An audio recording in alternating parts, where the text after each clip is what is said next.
Hello friends, I am Dr. Madhukar Jadhav. In the last lecture, we have studied regarding the stormwater flow, factors affecting the stormwater flow and estimation of stormwater flow for the design of sewer. In this lecture, we are going to study various hydraulic formulae for the design of sewer. So we will start with the introduction. General approach for the design of sewer is similar to the design of water mains. However, there are two main differences in the design of sewer and water mains.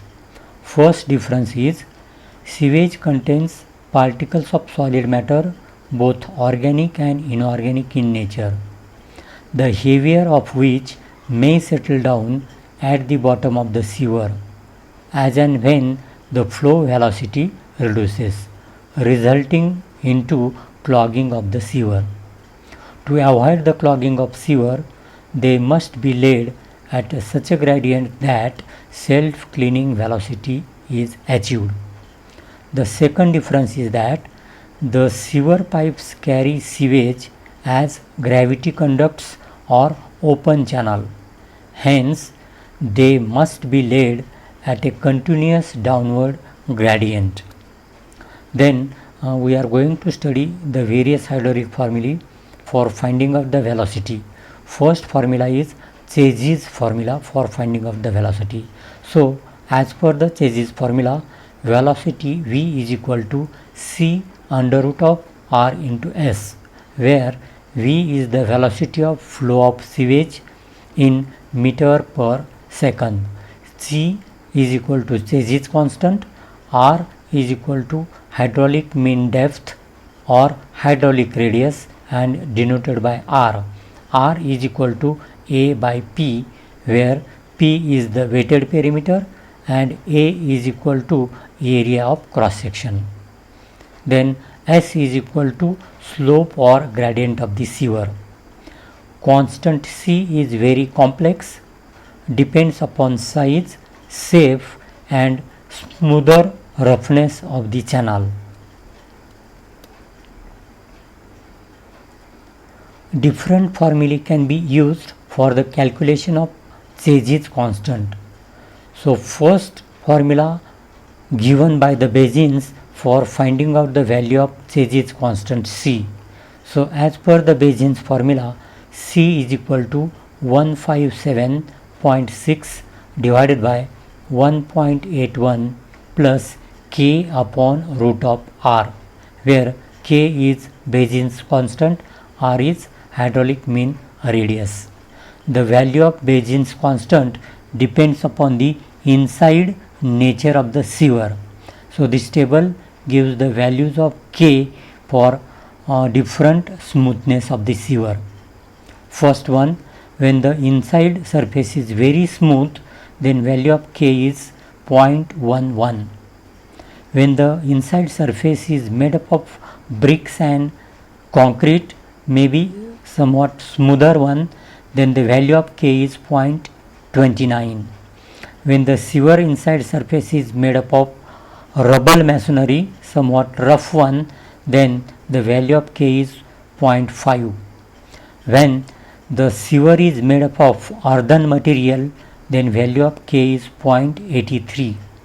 When the sewer material is rough bricks or concrete, then value of K is 1.54, and when the sewer material or sewer is made up of earthen material, then value of K is 3.17. So depending upon the material from which sewer is made, we have to choose the value of K from this table.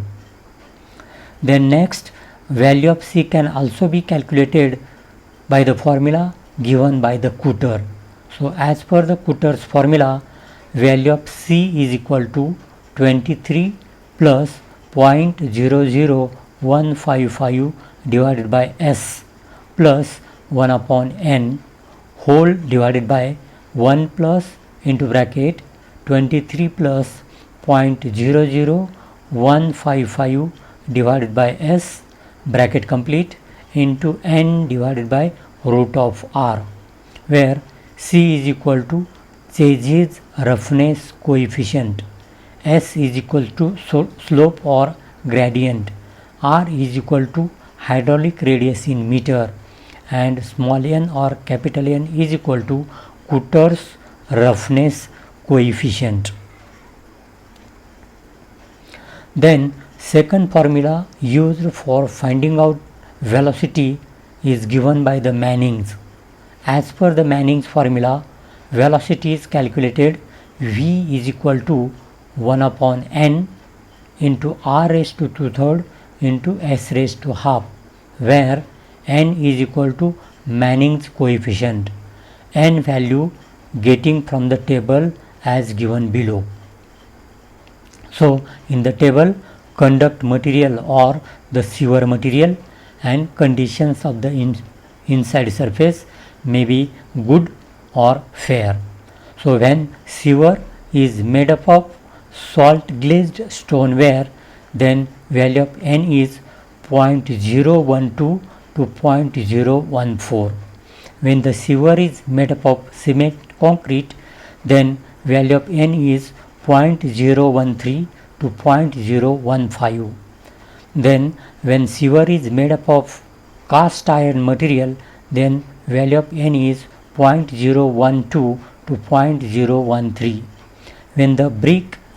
When the sewer is made up of brick unglazed type, then value of n is 0.013 to 0.015. When the sewer is made up of asbestos cement, then value of n is 0.011 to 0.012. And when the sewer is made with a plastic material which is very smooth, then value of n is 0.011 and second value is also 0.011. So depending upon the material from which sewer is made, we have to consider the Manning's constant n from this table. Then next, hydraulic elements of circular sewer. As we know, for the construction of sewer or the shape of sewer which we are choosing is a circular one.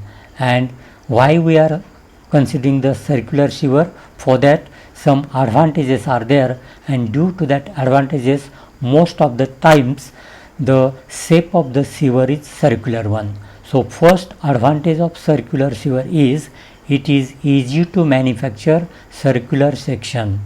Second advantage is circular section gives the maximum area for a given perimeter and thus gives greatest hydraulic mean depth. Third advantage of circular section is it is the most economical section as it utilizes minimum quantities of material. And the fourth advantage is that the circular section has uniform curvature all around and hence it offers less opportunities for deposition of sediments. Then when we are using the circular section, in that, as we know, the sewers are running either full or partially full. So when sewer or circular sewer running partial full, then various elements for the running full conditions are given below. Let d be the interior diameter of the circular sewer, then various elements for sewer running full are calculated as below. First one, area of flow section. Capital A is equal to pi by 4 d square, where d is the internal diameter of the circular sewer or depth of the sewage in the sewer. Then weighted perimeter is calculated, capital P is equal to pi into d. Then hydraulic mean depth R is equal to A upon P is equal to d by 4. Then velocity by the Manning's formula, V is equal to 1 by n r raised to 2/3 into s raised to half, and the discharge Q is equal to A into V. So with this, these are the different hydraulic formulas by which the velocity and the other parameters which are required for the design are calculated. Thank you.